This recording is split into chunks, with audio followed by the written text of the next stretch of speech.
அகில பாரத இந்து மகாசபாவின் தேசிய தலைவர் சுவாமி சக்கரபாணி மகராஜ் சனாதன வாரியம் கேட்டு மயிலாடுதுறை மாயூரநாதர் ஆலயத்தில் இந்து விழிப்புணர்வு யாத்திரை தரிசனம் மேற்கொண்டார்.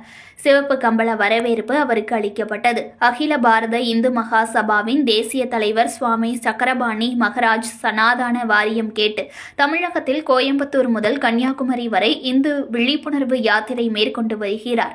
யாத்திரை மேற்கொண்டு வரும் தேசிய தலைவர் சுவாமி சக்கரபாணி மகராஜ் மயிலாடுதுறை மாவட்டம் மயிலாடுதுறை மாயூரநாதர் ஆலயத்திற்கு வருகை தந்தார். ஆலயத்திற்கு வருகை தந்த தேசிய தலைவர் சுவாமி சக்கரபாணி மகராஜ் மற்றும் தேசிய துணைத் தலைவரும் தமிழக தலைவர் பாலசுப்ரமணியனுக்கு மாவட்ட அகில இந்து மகாசபா சார்பில் மாநில பொதுச் செயலாளர் ராம நிரஞ்சன் தலைமையில் கோவில் வாயிலில் சிவப்பு கம்பள வரவேற்பு அளிக்கப்பட்டது. தொடர்ந்து சிலம்பாட்டம் மாணவர்களின் சிலம்பாட்டம் மற்றும் மாணவி ஒருவரின் வாழ்வீச்சுடன் மேலதாள வாத்தியங்கள் முழங்க அபயாம்பிகை யானை தலைவருக்கு மாலை அணிவித்து வரவேற்பு அளிக்கப்பட்டது.